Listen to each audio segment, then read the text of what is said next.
two systems. I also started incorporating Jordan Burroughs, which I don't know if you guys know who Jordan Burroughs is, but he's like this wild all-star double leg artist. Like, probably has the best double leg that's ever existed. He can just double leg people from absolutely everywhere, and he does it in a weird way. Yeah, total wrestling goat, right? American wrestling goat, like new school American wrestling goat, right? Like, does shit that's so different. Like, how are you shooting double under? How are you shooting double legs off your knees when your legs are back here and your head is here? Like, he literally just dives at people's legs and will just get a wrist grip on it and will find a way to pull himself in. Yeah, head in the middle, exactly, head in the middle, which is like the blast double. Like, those of you that follow like the Rutolo brothers, and a lot of people are doing this blast double in grappling now because it negates the guillotine. But the way Jordan is doing it is still a little bit different, right? Like, most people in grappling are shooting it from their feet, where Jordan a lot of the time shoots it from the knees. And if you're fighting a leg locker, like, doesn't that make a whole lot of sense? Like, if you're fighting a leg locker, why don't you just put your legs as far away from them as possible? All right, make them try to attack your head, because that's what's available if you're on your knees, on all fours, trying to shoot the legs from the knees, man. Like, and then combining that with leg locks, and bro, it's so wild. It's so wild. I really wish I had more time. Yeah, ankle picks. Exactly. Exactly. It's the way that they all combine, because Jordan stuff is very, like, somewhat fringe. Like, most people don't do that, right? And that's my favorite shit, is to try to figure out the things that will work really well, but that very few people do that. Like Roy Jones's boxing type footwork, right? Another person that's crazy in boxing, Prince Nassim Hamed, right? Bit old school.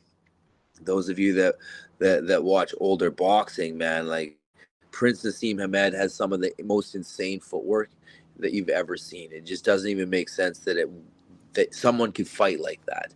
Like, defensive genius, yes. Like, I feel like he had a bit of a hole for blocking. Like, he's so good with footwork and slipping that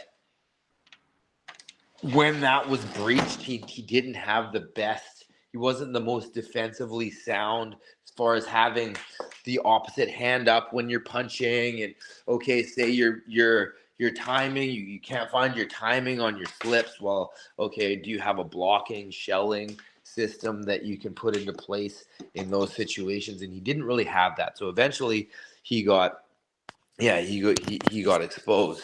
But still, implementing that kind of a style with more sound defense in those specific areas can be hugely beneficial. So when I see somebody like Jordan, yeah, very reflex heavy, but yeah, very smooth, ridiculously smooth. Yeah, and trying to put when I try to put that piece that guy had figured out that nobody else figured out. Like, same thing, Dominic Cruz in like the 2010s, right? Like, Dominic Cruz was, I at the time didn't understand what he was doing, and I was like, this guy's so shitty. Why don't people just why can't anybody knock him out? Like, he has no power. Why is he just able to outpoint everybody with this weird footwork? Well, he's using two stances, and he's combined a bunch of footwork entrances and patterns that other people aren't using. So, like, they can't find him, even if he's, again, not very sound defensively. When somebody gets really close to them and to him in the pocket, well, that's a bit of a problem for him. And he can't really crack an egg because he's always in motion so much and doesn't really understand how to do that with power.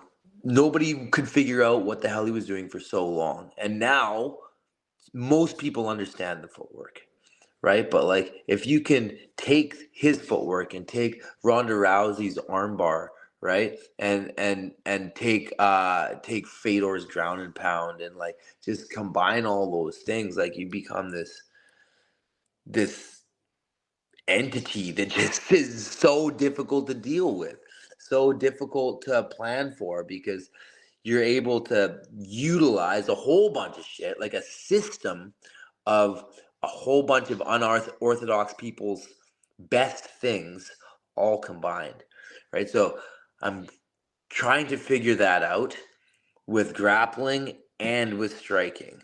I'm Kajan Johnson. I'm an ex-UFC fighter. If you're an MMA fighter and you want to hack the system, I've got your back. I'm creating Pro Fight Guide, everything that you need to be a pro fighter. We've got a bunch of courses that are already done, and we are cranking out new ones all the time. We've got the anti-wrestler guide, right? I fought a bunch of wrestlers. I fought Islam Makhachev. I fought Rustam Khabilov. I fought Adriano Martins. I fought world champion jiu-jitsu guys. I fought Greco-Roman wrestlers. I fought freestyle wrestlers. Man, I've been fighting people trying to hold me down like my whole career. Needless to say, I've been studying this problem intently, and I've crammed all of the knowledge that you need to beat wrestlers into one guide.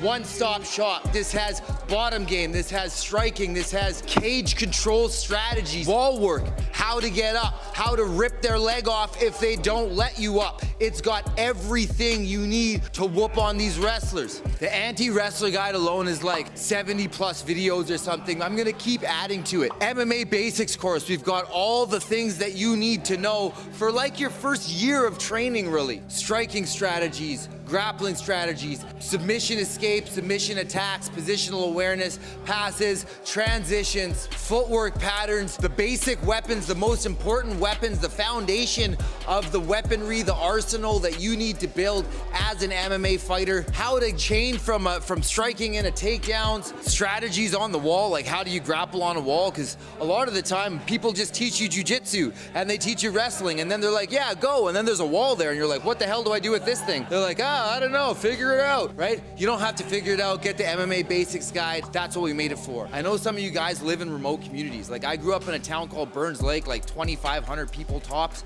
We don't have access to elite level MMA instruction in Burns Lake, BC. This is one of the reasons that it's so important to me to make this. It's gonna be a database for people that don't have access to world-class coaches. You do now. Just get the Pro Fight Guide, 70% off still. This is the last chance. You gotta get it now. We're raising the prices because it's just gonna be too valuable. Even if you're not a pro fighter and you just wanna learn how to defend yourself, if you wanna learn how to get in shape, MMA, honestly, for me is the best way to stay in shape because it's so much more stimulating for your brain than running on a stupid treadmill. Last chance right now for the 70% off pre-order on Pro Fight Guide. We're raising the price.